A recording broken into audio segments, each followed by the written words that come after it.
ಉಚಿತ ಪಾರ್ಕಿಂಗ್ಗೆ ಅಂತ್ಯ ಹಾಡಿ ಹಣದ ಪಾರ್ಕಿಂಗ್ಗೆ ಈಗ ಸರ್ಕಾರ ಸಿದ್ದವಾಗಿದೆ.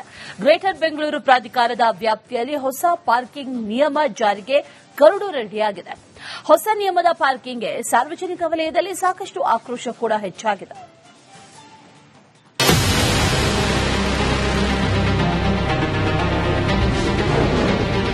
ಬೆಂಗಳೂರಿಗರಿಗೆ ಬರೆ ಎಳೆಯಲು ಮುಂದಾದ ಸರ್ಕಾರ. ಇನ್ಮುಂದೆ ಉಚಿತ ಪಾರ್ಕಿಂಗ್ಗೆ ಬ್ರೇಕ್, ಶುಲ್ಕ ಫಿಕ್ಸ್. ದುಬಾರಿ ದುನಿಯಾದಲ್ಲಿ ಬಸವಳಿದಿರುವ ಬೆಂಗಳೂರು ಮಂದಿಯ ಹೆಗಲಿಗೆ ಸರ್ಕಾರ ಪಾರ್ಕಿಂಗ್ ಭಾರದ ಮೂಟೆ ಇಡಲು ಸಜ್ಜಾಗಿದೆ. ಉಚಿತ ಪಾರ್ಕಿಂಗ್ ವ್ಯವಸ್ಥೆಗೆ ತಿಲಾಂಜಲಿ ಹಾಡಿ ರಸ್ತೆಯನ್ನ ಎಬಿಸಿ ಎಂದು ವಿಂಗಡಣೆ ಮಾಡಿ ಪಾರ್ಕಿಂಗ್ ದರ ನಿಗದಿ ಮಾಡಲು ಚಿಂತಿಸಿದೆ. ಮನೆ ಮುಂದಿನ ರಸ್ತೆಯಲ್ಲಿ ಉಚಿತವಾಗಿ ವಾಹನ ನಿಲ್ಲಿಸುತ್ತಿದ್ದ ಮಾಲೀಕರು ಇನ್ಮುಂದೆ ಶುಲ್ಕ ಪಾವತಿ ಮಾಡಬೇಕಿದೆ. ಒಂದೊಮ್ಮೆ ಬಾಡಿಗೆದಾರರಿಗೆ ಪಾರ್ಕಿಂಗ್ಗೆ ಮಾಲೀಕರು ಸ್ಥಳಾವಕಾಶ ನೀಡಿಲ್ಲವೆಂದರೆ ಮಾಲೀಕರೇ ಪಾರ್ಕಿಂಗ್ ಶುಲ್ಕವನ್ನ ಭರಿಸಬೇಕಿದೆ.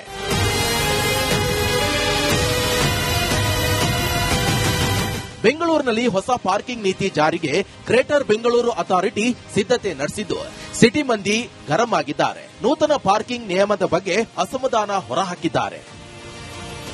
ಮೇಡಮ್, ಇದು ಬಡವರ ಮೇಲೆ ಆಗ್ತಿರೋ ಬರ್ರೆ. ಇದು ಬಡವರಿಗೆ ಬಿಟ್ಟಿ ಬಗ್ಗೆ ಕೊಟ್ಟರು, ಗೃಹಲಕ್ಷ್ಮಿ ಇದೆಲ್ಲ ಕೊಟ್ಟು ಈಗ ಅವರು ಕೊಟ್ಟಿರೋ 2,000 ರೂಪಾಯಲ್ಲಿ 5 ರೂಪಾಯಿ 10 ರೂಪಾಯಿ ಅವ್ರು ಪಾರ್ಕಿಂಗ್ ತಗೊಂಡ್ರೆ ಇಂದಿರಾ ಕ್ಯಾಂಟೀನ್ ಊಟಕ್ಕೂ ಮತ್ತೆ ಇದರಲ್ಲೇ ಬರ್ರೆ ತೆಗ್ದು ಈ ಜನರಿಗೆ ಮಾಡ್ತಿರ್ತಾನೆ ಅನ್ಯಾಯ. ಇದು ಈ ಕಡು ಬಡವರು ಇವರೆಲ್ಲ ಸೇರಿ ತುಂಬಾನೇ ಇದು ಬಡವರಿಗೆ ಅನ್ಯಾಯ ಆಗ್ತಿದೆ.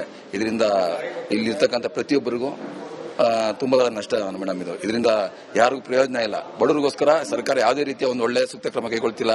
2,000 ಕೊಡ್ತಾರೆ, 10 ರೂಪಾಯಿ 20 ರೂಪಾಯಿ ಪಾರ್ಕಿಂಗ್ ತಗೊಂತಾರೆ. ಇದರಿಂದ ಅನಾನುಕೂಲ ಹೊರತು ಅನುಕೂಲ ಏನಿಲ್ಲ ಮೇಡಮ್. ಒಟ್ನಲ್ಲಿ ಸರ್ಕಾರ ಸಿಟಿ ಜನರ ಹೆಗಲಿಗೆ ಪಾರ್ಕಿಂಗ್ ಬರೆ ಎಳೆಯಲು ತಯಾರಿದೆ. ಆದರೆ ಸಾರ್ವಜನಿಕರು ಈ ಬಗ್ಗೆ ಆಕ್ಷೇಪಣೆ ಸಲ್ಲಿಸಲು ಅವಕಾಶ ಇದೆ. ಇದೇ ಮಾನದಂಡದಲ್ಲಿ ಸರ್ಕಾರ ಅಂತಿಮ ಅಧಿಸೂಚನೆ ಹೊರಡಿಸುತ್ತಾ ಅಥವಾ ಪಾರ್ಕಿಂಗ್ ನಿಯಮ ಸಡಿಲಿಸುತ್ತಾ ಅನ್ನೋದನ್ನ ಕಾದು ನೋಡಬೇಕಿದೆ.